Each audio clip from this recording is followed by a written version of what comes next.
Hello बच्चों, कैसे हो आप लोग? बढ़िया। ओके। आज हम लोग पढ़ने वाले हैं टोटल इंटरनल रिफ्लेक्शन। बहुत इंपॉर्टेंट है एग्जाम पॉइंट ऑफ व्यू से। नहीं तुम इसका प्रैक्टिकल एप्लीकेशन है। जो हम लोग डाटा सेंड करते हैं उसमें कोशिश करते हैं कि टीआर मतलब कोई डाटा लॉस नहीं हो। तो आपको बताया था कि जब भी किसी सरफेस पे कोई भी एनर्जी इंसिडेंट हुआ, हीट एनर्जी या लाइट एनर्जी जो भी है, अगर हम अभी बात करें लाइट की, तो अगर इंसिडेंट हुआ तो इसका कुछ पार्ट हमेशा रिफ्लेक्ट होता है और कुछ पार्ट ट्रांसमिट होता है ऑलवेज। अब अगर मीडियम जो है नॉन ट्रांसपेरेंट है, ओपेक है, तो मैक्सिमम पार्ट रिफ्लेक्ट होता है, बहुत ही थोड़ा सा पार्ट ट्रांसमिट होता है, राइट। अब टोटल इंटरनल रिफ्लेक्शन का नाम ही है, मीन सब कुछ रिफ्लेक्ट हो जाए, इधर कुछ भी नहीं आए, 100% रिफ्लेक्शन हो जाए। मीन्स अगर लाइट इंटरफेस पे जा रहा है तो सारा एनर्जी, लाइट एनर्जी जो है सब रिफ्लेक्ट हो जाए, सेम मीडियम में बैक आ जाए। That is called TIR, total internal reflection. हम जो ऑप्टिकल फाइबर होता है उसमें डाटा ट्रांसमिट करते हैं, तो उसमें भी यही कोशिश करते हैं कि इसमें जो मेरा डाटा जा रहा है, जो सिग्नल जा रहा है, वो सारा रिफ्लेक्ट होके इसके अंदर ही रहे, कोई बाहर इससे नहीं निकले। अगर मान लीजिए कुछ पार्ट बाहर निकल जाएगा तो हम जो डाटा भेज रहे हैं कुछ पार्ट तो लॉस कर जाएंगे हम लोग, कंप्लीट डाटा हमें नहीं मिल पाएगा। So we use TIR in case of optical fibre for data transmission, इसलिए इंपॉर्टेंट है। नहीं आप लोग पढ़ चुके होंगे कि पूरा ये जो डायमंड होता है उसमें TIR होते रहता है, इसलिए बहुत ज़्यादा चमकते रहता है, राइट। एनीवे, सो ये होता क्या है कि कंप्लीट एनर्जी सेम मीडियम में बैक आ जाए, that is called total internal reflection. Okay, अभी कैसे होगा भाई, ये कब होगा? तो देखते हैं सिंपल एग्जांपल। मानते हैं कि एक ये मीडियम 1 है और ये मीडियम 2 है, इसका रिफ्रैक्टिव इंडेक्स N1 है, इसका रिफ्रैक्टिव इंडेक्स N2 है, और N1 ग्रेटर देन N2 है। सो हम लोग पढ़ चुके हैं कि if light ray goes from rare medium to denser medium, in that case it bend towards normal, and if light goes from denser medium to rare medium, after refraction will bend away from normal। ऐसा कुछ हो गया, ये I है, ये R है, और according to Snell's law N1 sin I equal to N2 sin R, or we can write sin I by sin R, this is equal to N2 by N1। In this case is more than 1 because this is less than 1 because N2 क्या है, छोटा है, N1 बड़ा है। यहाँ तो कोई दिक्कत नहीं। ओके, अब जैसे जैसे I बढ़ाएंगे वैसे वैसे R क्या होगा, और बड़ा होते जाएगा, बिकॉज ये एक रेशियो फिक्स्ड है। अगर हम I को बढ़ाएंगे तो R भी बढ़ेगा, because this ratio had to be fixed N2 by N1। So हम I को बढ़ाते गए, मान लिया I अब यहां से कुछ ऐसा हो गया, अब हमने कुछ ये दे दिया, अब मेरा एंगल ऑफ इंसिडेंस मान लेते हैं ये हो गया। सो और R बढ़ जाएगा। ये अगर मान लिया I डैश है तो ये अगर ये I डैश है तो हो गया R डैश, और बढ़ते बढ़ते एक ऐसा वैल्यू होगा कि R बिकम्स 90, और जब R 90 हो जाएगा उसके बाद I बढ़ाएंगे तो भाई R क्या होगा, 20 मिनट में तो लाइट आएगा नहीं, तो सारा मिनट कहां चला जाएगा? ठीक है। So if R is 90, in that case that angle of incidence is called critical angle.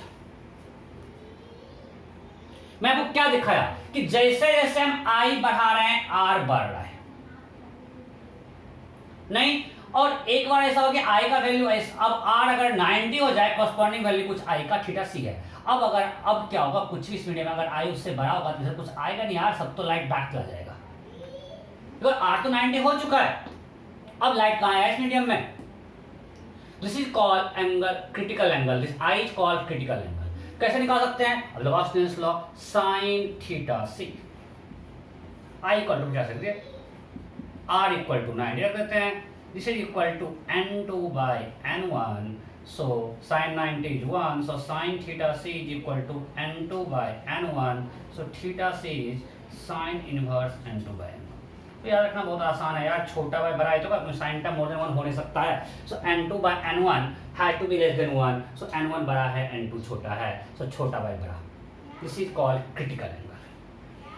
और आपको ध्यान रखना है जब आई थीटा से उसमें रिफ्रैक्शन हुआ, उसमें मीडियम में आया बस जस्ट ब्रीजिंग करता हुआ निकल रहा है। सो 40 IR, first thing I should be greater than theta से। इक्वल नहीं है यार, इक्वल पे इस मीडियम में आया, उसमें एंगल ऑफ रिफ्रैक्शन 90 है, बट इस मीडियम में आया है, सो इक्वल नहीं है, यहाँ पे ग्रेटर देन थीटा सी है। अगर आपका theta C is called critical angle, theta C क्या कॉल कहते हैं, critical angle. So your I should be greater than theta C, first thing. Second thing, अब बताओ अगर n1 n2 से छोटा होता, उस केस में तो रे हमेशा नॉर्मल की तरफ आता, कभी तो फिर ये नीचे इधर कहां जाता, रे को तो नॉर्मल से दूर जाना है टीआर के लिए, means ray must go from denser medium to rare medium. Light ray must go from denser medium to rare medium. तो टीआर के लिए पहला कंडीशन है, दूसरा कंडीशन है लाइट रे must travel from denser medium to rarer medium.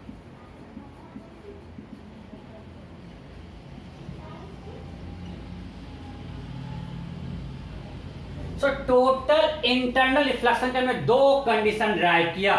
First condition क्या है, light your angle of incidence should be greater than critical angle.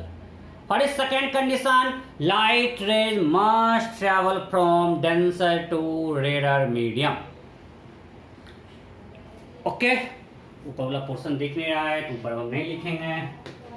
Okay, लगता है कैसे बैंड हो गया कैमरा। सो अब क्रिटिकल एंगल हम निकाल सकते हैं sine inverse n2 by n1, n2 जिसमें रे जा रहा है, n1 जिससे रे आ रहा है, जिससे आ रहा है उसका रिफ्रैक्टिव इंडेक्स ज्यादा है, जिसमें जा रहा है उसका रिफ्रैक्टिव इंडेक्स कम है, तभी TIR होगा। नहीं, सो आपको ये ध्यान रखना है। अब एक सिंपल एग्जांपल लेते हैं। अगर मान लिए इसका रिफ्रैक्टिव इंडेक्स 2 है और इधर पेयर है, TIR हो सकता है, तो डेंस लाइट रे इससे इसमें जा रहा है, then simple question, find critical angle for this. Find critical angle.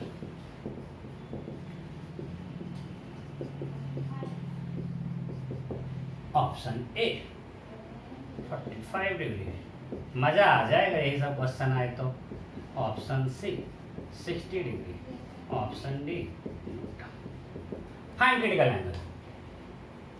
Time pass है यार, अब भी देखे हैं, अब तो हम फॉर्मूला याद नहीं रखता है, हमको सिंपल पता है कि जब क्रिटिकल एंगल है, यहाँ एंगल ऑफ इंसिडेंस थीटा सी है, सो 2 इंटू साइन थीटा सी, और इधर एंगल ऑफ रिफ्लेक्शन 90 होना है, सो 1 इंटू साइन 90, हम तो डायरेक्ट ये कर लें।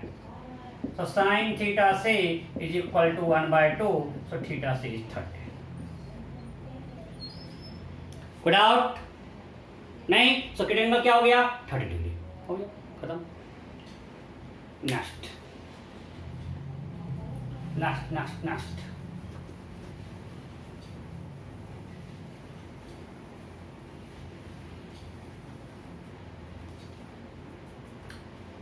एक और कर लेते हैं।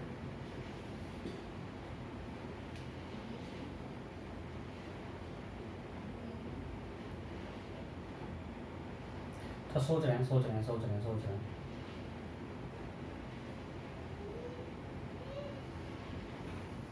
एक स्लैब है, ठीक है, इसका रिफ्रैक्टिव इंडेक्स है, थोड़ा डाटा सेट करने दो।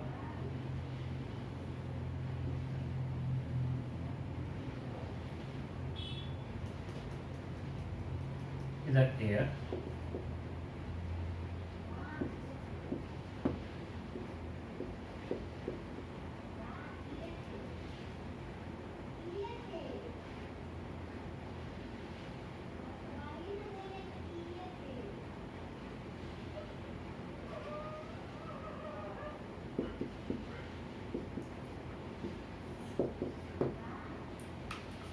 थोड़ा डाटा सेट करते हैं। फिर आपको दिख रहा है ठीक से? हाँ दिख रहा है। सो इसमें आपको बताना है कि लाइट रे सीडी से बाहर आएगा या नहीं आएगा। लाइट रे इस सरफेस सीडी से बाहर आएगा या नहीं आएगा, यस और नो, ये बताना है। सो देखते हैं कि मान लिए अब यहाँ पे ये एयर है, √3 है। सो यहाँ से जब रे जाएगा सो आर क्या होगा, it is going from air medium to denser medium, it will bend towards normal. So कुछ ऐसा होगा। अब हमको ये आर निकालना है। सो निकालते हैं, यहाँ पे आते हैं लॉ ऑफ रिफ्रैक्शन। ये नॉर्मल है, 1 × sin 60 इज इक्वल टू √3 × sin r।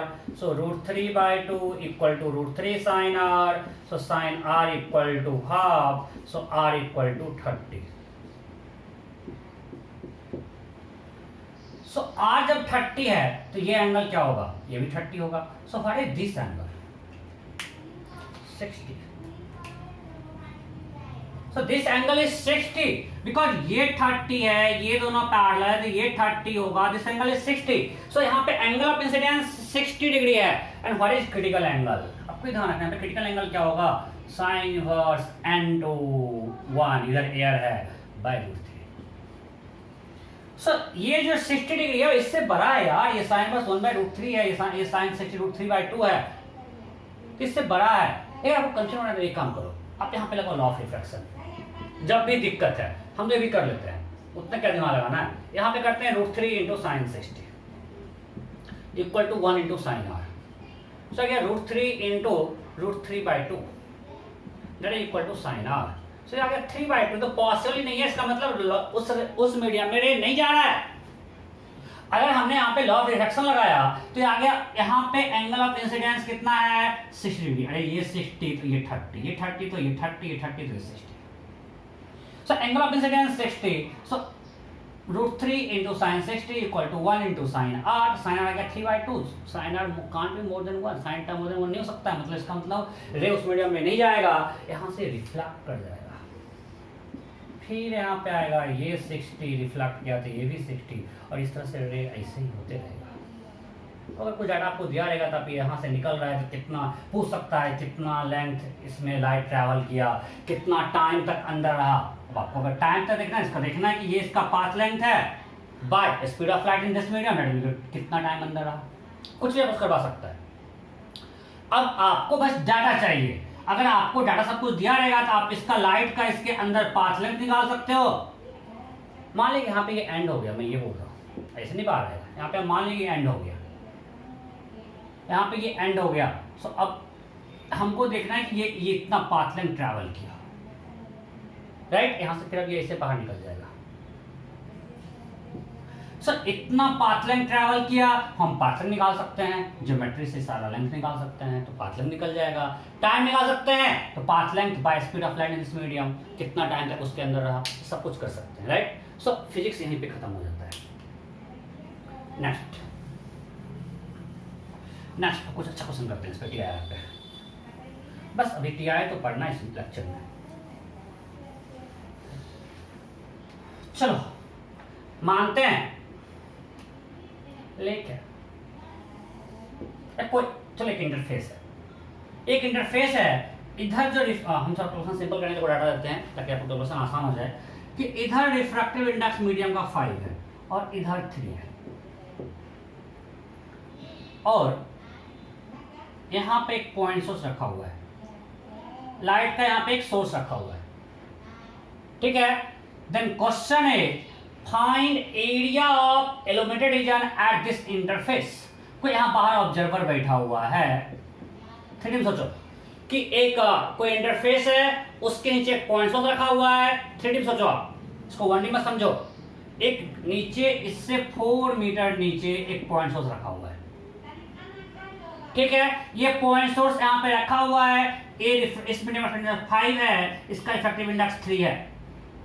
अब बाहर कोई ऑब्जर्वर बैठा हुआ है, तो उसे इस इंटरफेस पे कितना एरिया इल्यूमिनेटेड दिखेगा, उस पे कितने एरिया में लाइट रहेगा, यही क्वेश्चन है। Find area of illuminated region at interface. Region at interface, option A option A 9 square metre, option B 18 pi square metre, option C 9 pi square metre, option D data insufficient, option A whole interface will be limited.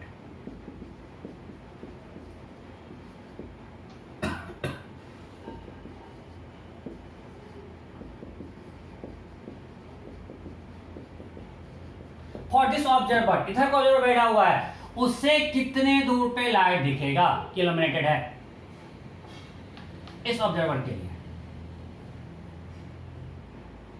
हो गया। देखो अब ये question में x के पास light जाएगा, मतलब इस मीडियम से क्या तक लाइट जाना चाहिए, इस पॉइंट सोर्स से लाइट उसके तक पहुंचना चाहिए, राइट। जैसे ये लाइट इससे यहाँ पे चला गया, इससे लाइट निकला यहां तक चला गया, ओके। अब मान लीजिए कैसा रे निकला, ये भी हो सकता है कि कुछ ऐसे चला जाएगा। ऑब्जर्वर यहाँ बैठा हुआ है, मतलब आप ये मत समझो कोई ऑब्जर्वर इस हमको एक्चुअली क्वेश्चन आप ये मत समझो कि इस ऑब्जर्वर के पास आंख तो जाना चाहिए, मतलब हमको देखना है कि इधर कोई है, चलो हमको देखना है इस पे कितना इल्यूमिनेटेड होगा जो इधर वाले को दिखेगा।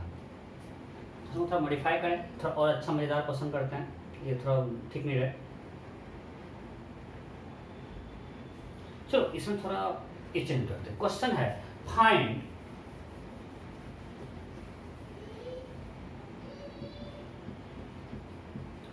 Minimum area of disc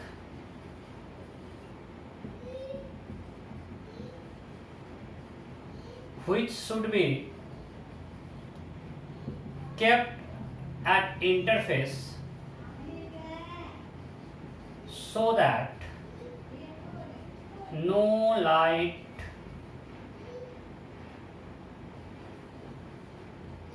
goes to medium 2। थोड़ा ऐसा मतलब भावना को समझो, मतलब इधर हमको देखना है कि अगर कोई इधर है, इधर अगर कोई ऑब्जर्वर मूव कर रहा है, चलो मान लेते हैं पूरा यहां से यहां तक, तो उसे कितना एरिया इल्यूमिनेटेड दिखेगा।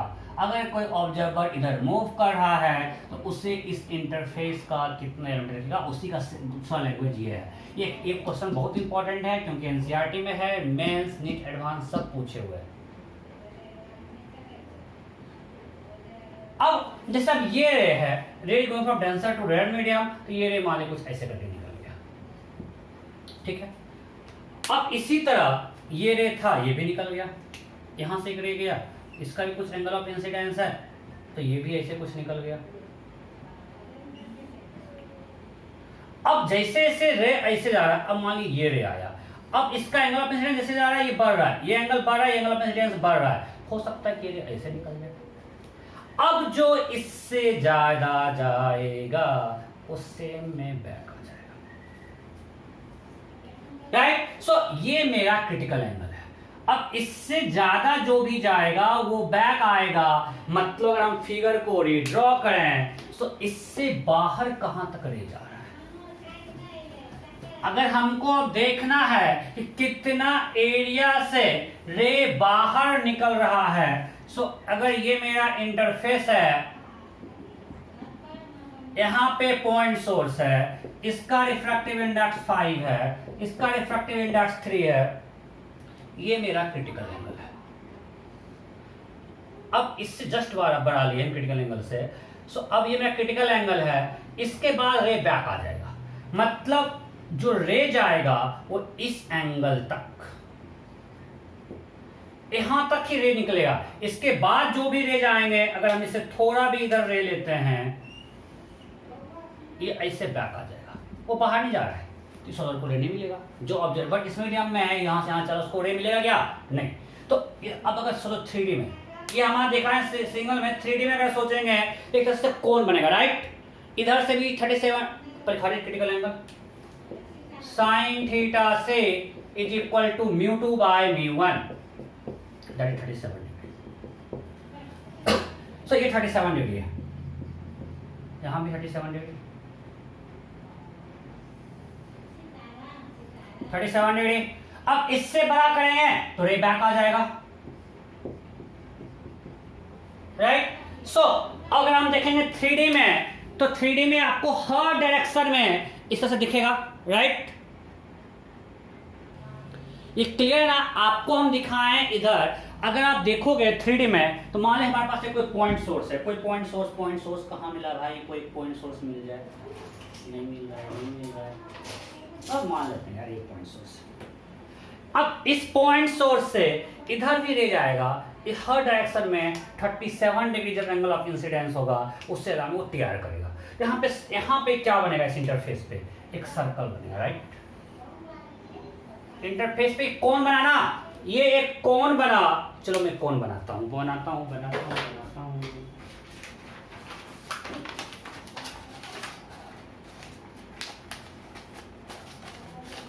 समझो, ये पॉइंट सोर्स है। अब ये 37 डिग्री है, इसके लिए एंगल ऑफ इंसिडेंस के नॉर्मल है, इससे angle of 37 degree her direction में। तो हमको यहाँ पे जो रे निकल रहा है वो इसी एरिया से तो निकल रहा है, इसके बाद तो रे सारा तैयार हो जा रहा है, राइट। तो अगर हम इसके ऊपर डिस्क रख देंगे, कोई भी रे बाहर नहीं आएगा। मिनिमम क्यों था? अरे इससे बड़ा कितना भी डिस्क रखो, रे बाहर नहीं आएगा। मिनिमम में हमको इतना एटलीस्ट ढकना पड़ेगा कि कोई भी रे इससे बाहर नहीं आए, क्योंकि सिर्फ इसी एरिया से रे बाहर आ रहा था, इसके इधर तो रे आ ही नहीं रहा है बाहर। सो ऑब्जर्वर जो इस लाइन पे इसके इस मीडियम में जाता है, उसको सिर्फ इस यहीं पे लाइट दिखेगा, क्योंकि इसी से लाइट उसकी आंख तक पहुंच रहा है। So area of illumination is this area of this disc. ये अब ये कैसे निकलेगा? तो सिंपल, ये 4 मीटर आपको दिया हुआ है, ये 37 है, कितना होगा रेडियस? ये कितना रेडियस होगा? ये हमने चूंकि इसको ये दिखाया है, ये राइट। सो ये 4, ये 37 है, ये कितना होगा? 3 metre. For area pi are square, pi into 3 square, अरे 9 पाई स्क्वायर मीटर। इस पे और क्वेश्चन करेंगे, मतलब स्टार्ट है। इसमें किसी को दिक्कत नहीं? किसी को थोड़ा एक्सटेंड करते हैं, मजस्ती करते हैं। मानते हैं इसका पावर 80 वाट है। पावर क्या है? 80 वाट। जो पॉइंट सोर्स है उसका पावर 80 वाट है। Then question is find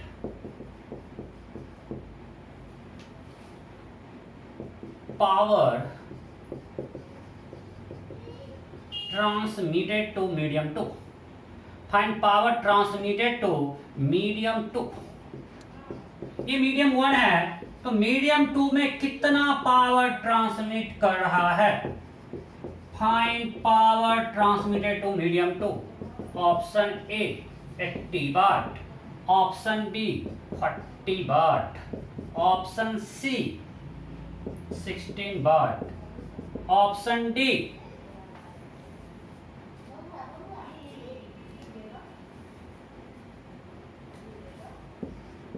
8 watt, option E not. You have to find power transmitted to medium 2. फटाफट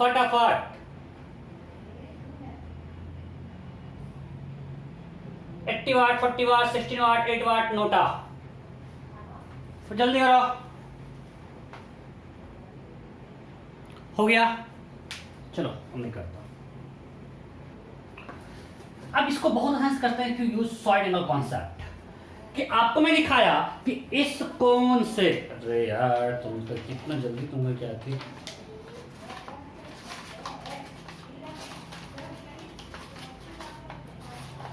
इस कोण से इस सरफेस से लाइट आ रहा है, right.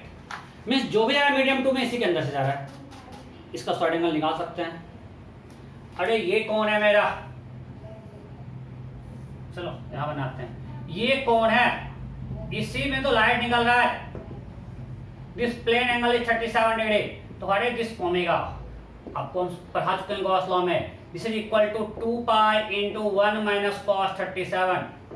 Solid angle equal to 2 pi into 1 minus cos theta, that is equal to 2 pi. वहां के लिए सिर्फ नहीं पाए, इसको हर जगह यूज करना है, बस वहां पढ़े और भूल गए। तो किस सॉलिड एंगल में आ रहा है? 2 पाई बाई 5। अब आपको पूरा जो पॉइंट है उसका पावर 80 वाट है, तो 4 पाई सॉलिड एंगल में रे आ रहा है 80 वाट। सो 1 में आएगा 80/4 पाई, सिंपल, हर डायरेक्शन के लिए सिमेट्रिक है। सो 2 पाई/5 में क्या होगा, सेम थिंग रिलेटिव फ्लक्स में भी किए थे, दिस इंटू 2 पाई/5, so this is equal to 8 watt. तो इससे बाहर कितना आया, 8 वाट, क्योंकि इसके बाहर जो भी रे जा रहा है वो तो उससे बाहर जा ही नहीं रहा है, वो तो यहाँ से यहाँ बैक आ जा रहा है, तो सिर्फ यही वाला रे बाहर जा रहा है, वो 8 वाट है। Am I clear? So next question. Next.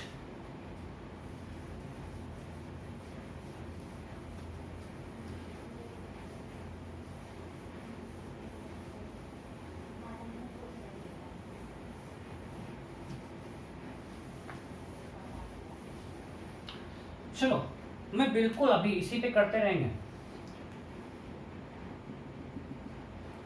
अब यहाँ पे एक लाइन सोर्स रख देते हैं, ठीक है। इसका लेंथ ये सेंटर है बिल्कुल, और इसका लेंथ मान लेते हैं 2 मीटर है। 2 मीटर नहीं, थोड़ा बड़ा करते हैं तब मिल जाएगा, अदरवाइज दिक्कत हो जाएगा। ये 8 मीटर है, ये कितना है, 8 मीटर। और फिर से वही है, n1 equal to 5, n2 equal to 3। अब फिर से ऑब्जर्वर यहाँ से पूरे इस मीडियम में यहाँ से मूव कर रहा है, then I have to find area of illuminated region, find area of illuminated region।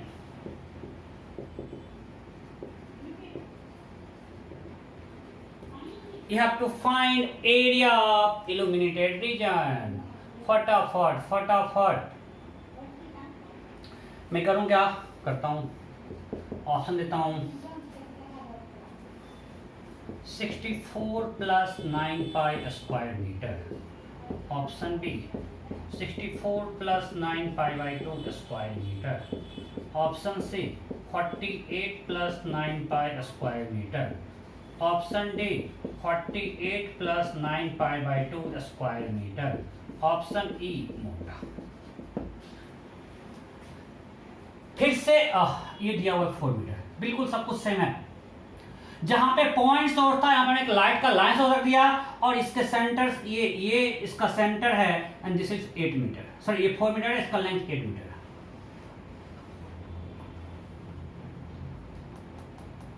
ठीक है, ऑब्जर्वर पूरा यहां से मूव कर रहा है। You have to find area of limited region. फटाफट करो। ओके, अच्छा पहले इसमें बताओ, जो एरिया इल्यूमिनेटेड उसका शेप कैसा होगा, जो इल्यूमिनेटेड रीजन उसका शेप कैसा है, शेप समझते हैं, फिर से समझो। अच्छा अब भी हम देखें कि जितना भी यहाँ पे कहीं भी पॉइंट रखेंगे, उसका यहाँ पे रीजन क्या होगा, एक डिस्क होगा ऑफ रेडियस 3 मीटर। नहीं, अगर मान ले एक यहाँ भी रखते हैं पॉइंट सोर्स, ये 4 मीटर है, तो इसका यहाँ पे क्या बनेगा, इल्यूमिनेटेड रीजन एक डिस्क बनेगा ऑफ रेडियस 3 मीटर। फिर यहाँ पे रखते हैं बिल्कुल पास में, इसका बनेगा एक disc of radius 3 metre, right. So अब हम इसको, मतलब हर पॉइंट सोर्स के इल्यूमिनेटेड रीजन क्या होगा, disc of radius 3 metre. So हम मानते हैं ये हमारा है, तो इसका भी बनेगा एक डिस्क ऑफ रेडियस 3 मीटर। कुछ हम डायमेंशन देते हैं इस तरह से। फिर इसका बनेगा एक डिस्क ऑफ रेडियस 3 मीटर, फिर इसका बनेगा एक डिस्क ऑफ रेडियस 3 मीटर। और चूंकि बहुत क्लोज है, आपको हम दिख रहा है कि अदरवाइज बहुत क्लोज है, ये कंटिन्यूअस होगा, और इस तरह से सबका बनेगा एक डिस्क ऑफ रेडियस 3 मीटर, जितना ही बड़ा हो। यहाँ पे 8 मीटर ही है, बट हम अगर इन जनरल ले रहे हैं, सो अल्टीमेटली क्या होगा, ये रीजन तो पूरा इल्यूमिनेटेड होगा ही। सो अगर हम देखेंगे, सो मेरा शेप कैसा होगा, जो रीजन उसका शेप कैसा होगा, जो रीजन लाइटेड होगा, जहां पे पूरा लाइट जा रहा है, उसका शेप कैसा होगा, ये पूरा, दूसरा कलर ले रहा था,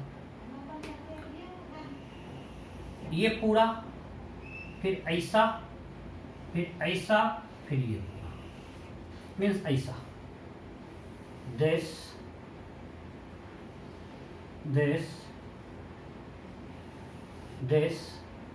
एंड दिस। ये समझ में आया कि नहीं? हर पॉइंट सोर्स का यहाँ पे जो इल्यूमिनेटेड रीजन होगा वो एक डिस्क बनेगा। हर पॉइंट सोर्स का डिस्क बनेगा। आपको यहाँ पे कुछ दिख रहा है खाली क्योंकि हम कुछ छोड़ छोड़ के बना रहे हैं, बट यहाँ पे जब कंटिन्यूअस पॉइंट सोर्स है तो सबका इससे होगा, ये पूरा रीजन ओवरलैप करके पूरा रीजन लाइटेड रहेगा। इसका ये कितना होगा विड्थ, तो ये जब रेडियस 3 मीटर है, या 3 3 3, ये कितना हो जाएगा 6, ये कितना है 8, और लास्ट में इस पॉइंट सोर्स का एक हाफ सर्कल जब बचेगा, इस पॉइंट सोर्स का इधर हाफ सर्कल बचेगा। इसका एरिया क्या होगा pi are square by 2, pi are square by 2, total pi are square. So हर एक total area 8 into 6, 48 by pi are square, 48 plus 9 pi. देखो इसमें किसी कोई कंफ्यूजन है, ठीक से देखो, मैं बोल रहा हूं कि हर पॉइंट सोर्स का इल्यूमिनेटेड रीजन एक डिस्क होगा, और जब कंटिन्यूअस पॉइंट सोर्स है तो उस केस में डिस्क सारा ओवरलैपिंग होगा। सो अल्टीमेटली जो होगा वो कंप्लीट रीजन जो होगा वो लाइटेड होगा, वो कंप्लीट रीजन, राइट। तो बस क्लिक हो गया। तो उसका रेडियस क्या है 3 मीटर, तो एक साइड हो गया 6 मीटर, 6 और इधर हो गया 8, 6 into 8 48। So 48 plus pi r square, that is 9 pi. Clear? So अगर आप समझ गए हो तो नेक्स्ट क्वेश्चन खुद से हो जाना चाहिए। एक और इस पे करते हैं, एक और।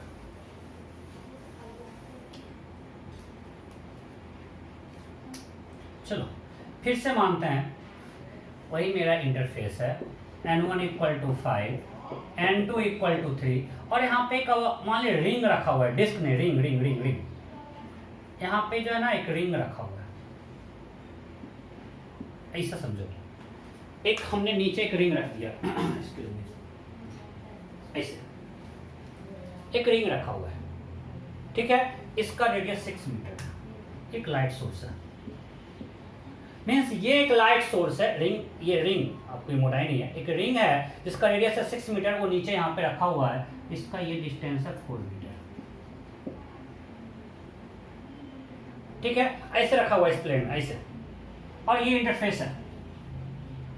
Again you have to find area of illuminated region, find area of illuminated region. ये रिंग है, मैं बार बार बोल रहा हूँ, डिस्क नहीं है। Option A 36 pi square metre, option B 81 pi square metre, option C 72 pi square metre, option D 9 pi square metre, option E NOTA.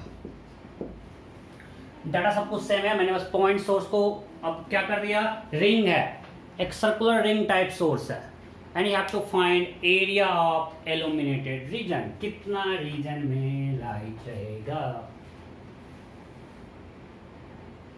हो गया, चलो मैं करता हूं। फिर से अगर हम देखें,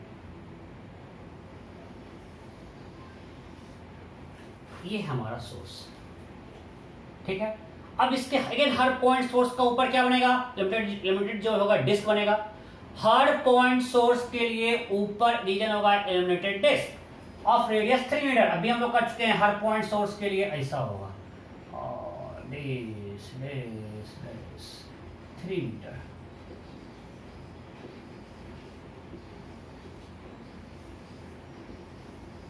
ये कंटिन्यूअस कुछ होगा, बट यहां पे सो अब बताओ, ये पूरा है 6 मीटर और ये है 3 मीटर, मीन्स यहाँ पे अगर हम सबको अगर मिला दें, सो इस रीजन में तो लाइट नहीं जा रहा है। ये कितना होगा, ये हम सबका जितना भी डिस्क बन रहा है ऐसा होगा, ये कितना होगा 3 मीटर। क्यों भाई, ये 6 है, ये 3 है, ये 3 तो बचेगा, ओके। और ये कितना होगा,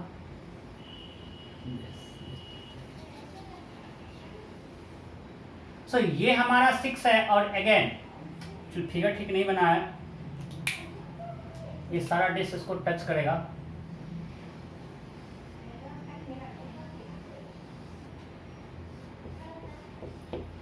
सो ये हमारा 6 है और ये 3 है, तो ये पूरा कितना होगा, ये 9, राइट।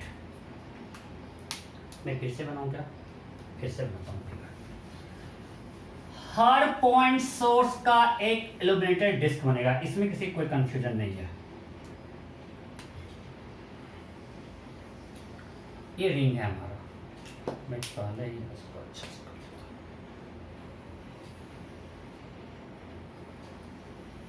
हूं। अपना बाउंड्री बना रहे जान उसकी, क्यों? क्योंकि इस सब का एक डिस्क बनेगा जिसका रेडियस क्या होगा 3 मीटर, इस तरह से।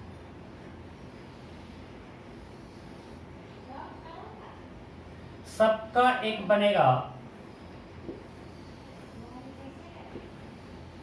Of radius 3 metre, right, disc of radius 3 metre.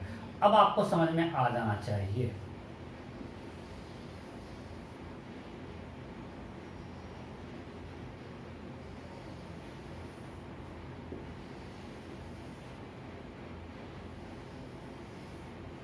आप देख सकते हो इस रीजन में कोई लाइट नहीं आ रहा है, लाइट जो भी है वो यहां से यहां तक है, इस रीजन में है।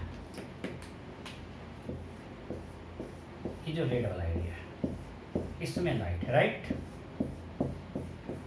सो ये कितना है मेरा, ये पूरा 6 था और ये 3 है, ये कितना है 3 metre.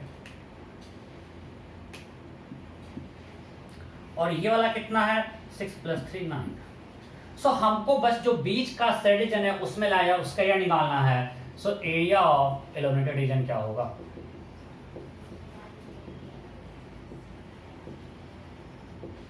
that will be pi 9 square minus 3 square, this much square meter, that is equal to 72 pi square meter। कोई दिक्कत नहीं, सब निकल गया। ये पूरा बाई 6 था, ये इसका ये 3 है, तो 6 + 3 9, 6 - 3 3। ठीक है, अभी टाइम लगता है, हो गया है। ओके, सो मैं क्या करता हूँ, आपको ऊपर दिख नहीं रहा है, ऊपर हमने लिखा एरिया ऑफ इल्यूमिनेटेड रीजन, ठीक है।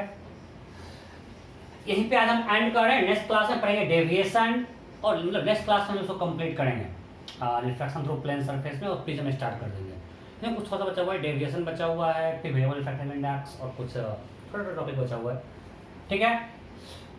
सो नेक्स्ट क्लास में हम लोग स्टार्ट करेंगे deviation in case of refraction. Okay, bye bye.